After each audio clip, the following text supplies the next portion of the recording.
All right, hey everybody, welcome back. Another news feed here for you. This one here, we got a good one in here, and then we got something we're going to talk about. But I thought this was funny. So this Ohio woman who had her car repossessed by the dealership takes legal ownership of the dealership name in a revenge move for the ages. It sucks she got her car repossessed, but it kind of did, kind of didn't. We'll look at that, but I love what she did here. So after having her newly purchased car repossessed, an Ohio woman found that the dealer had failed to renew the registration of its name. She took possession of the name. A legal fight is proceeding, with the appeals court showing her some support. I love it. So this Taya McCreary, so what happened here is an Ohio woman who her car was repossessed by a dealership 1 month after she bought it. She pulls off this revenge move, and it says it right here to back up. Here it covers the story. She received a preliminary approval for a loan when buying a used Kia K5 at Taylor Kia of Lima, however you say it, in Ohio. The lender later determined that information regarding her income was not sufficient for final approval, and the car was repossessed while she was at work. That's pretty crazy that it took that long. They said a month ago. I understand some time to repossess it, things like that, to get them out there to do it, but pretty interesting here what happened. They said, her income was not sufficient enough for final approval after she's already been driving the car. This is getting pretty crazy. This is pretty nuts here. So anyway, and it says right here, if we go back up here, she discovered that as she explored legal options against the company, because she's pissed, that the dealer has failed to renew its registration on the company's name with the Ohio Secretary of State, so she registered it in her name and then hit the dealer with a cease and desist order, ordering them to no longer use the name they've used since 2012.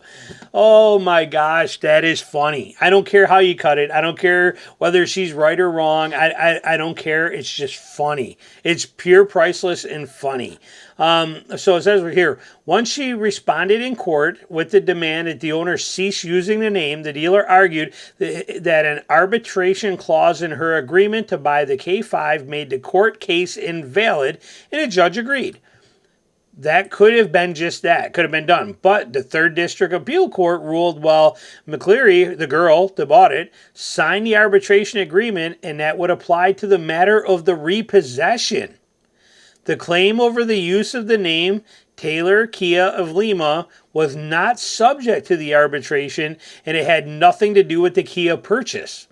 The case is now heading back to the lower courts for additional legal proceedings. What a mess. In this dealership, like I said, you know what? They deserve it. I'm sure they do under whatever reason, anyway, anyhow, just because of how dealerships are. But I mean, they let her buy a car. They let her leave with the car. They let her take off with it. They let her keep it for a month, and then they're going to come back and take it away from her because they don't like something wasn't sufficient on her final approval a month later, whether she did or not. But she said, no, enough is enough, and I love it. And this little stupid loophole just created this dealership more headache than they could have ever created for her. And I'm sure this dealer creates a lot of headache for a lot of people. I don't know him, never been there, but ha ha ha, here you go. I straight up love this. This is funny. I think it's pretty funny.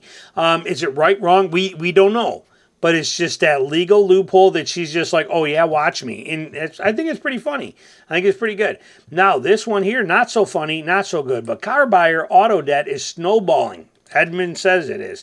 We know it, but let's talk about the reality of this. A growing share of car owners find themselves underwater on their auto loans, and they are dragging that debt into their next vehicle purchase.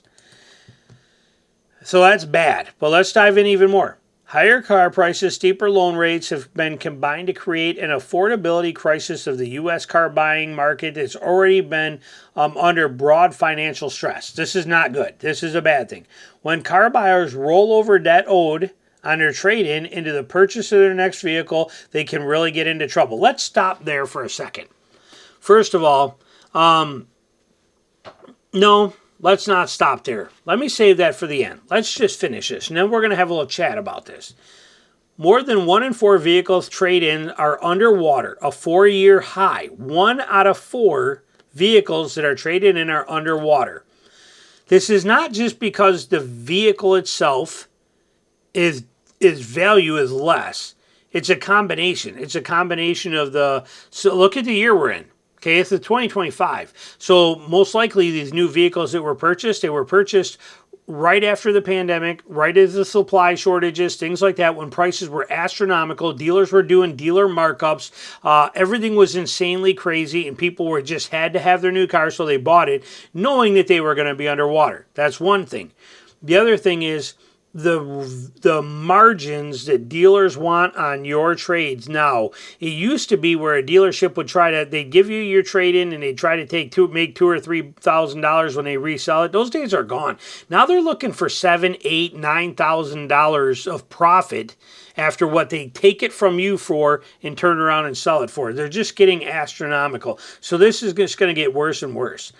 Americans with upside down car loans owe an average of $7,000, Edmunds found. So the average American with upside down is upside down by $6,700.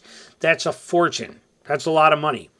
Nearly 1/3 of car owners stuck with negative equity between $5,000 and $10,000 on their trade-in carried that debt into their next car loan.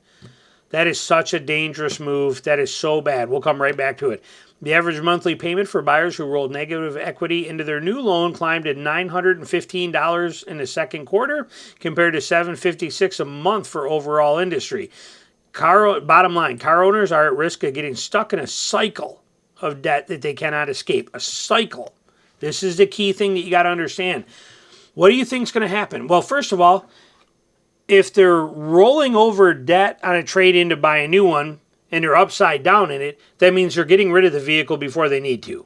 Okay, most likely. Now, not every case is different, but if you figure that they bought a car for 5 years or even did 6 years and they're trading it now and they're that far gone that they're still upside down by an average of $7,000, these are people that are just trying to get a new car because they want it, not the average person, not your average situation like it used to be where you would drive it for 5 or 6 years and then trade it in. If you buy a truck or a car and you drive it for 6 years and you pay on it for 5 years, 6 years, or you got a 6-year loan and you drove it for 5 years or 4 years even, there's no way you're this upside down. So these are people that are trying to get out of their car in year 2 or year 3, and they're finding out they're upside down, but they just want to have something new. I don't know if it's keep up with the Joneses. I don't know what it is. Could be life changes. Maybe they're having a family now and they need more room and their car doesn't work and they need a minivan. Who knows? But this is a very bad thing. Once you roll that debt over, and it's stuck in your new car, it's stuck in your new car. So now not only are you going to have the same problem when you go to get out of that one, you're going to have that same problem plus another $7,000 on top of that. So you're going to be in real trouble. And then when you go to roll the next one over, they're going to tell you no. You're not going to be able to do it. You're going to have to come up with something other to do. So if you're upside down in your car, best thing you can do is either pay off the negative equity separately. Even if you take out a loan, usually it's probably going to be for a better rate, or take cash out, save it, whatever you got to do beforehand, knowing what it's going to be. It's very easy to see what your car value is. Go to Carfax, go to Carvana, go to CarMax, go to any of those places, and you can check it right online, Auto Trader, and see what the value of your vehicle is. Kelley Blue Book has it as well too, and you can see what you can expect to get.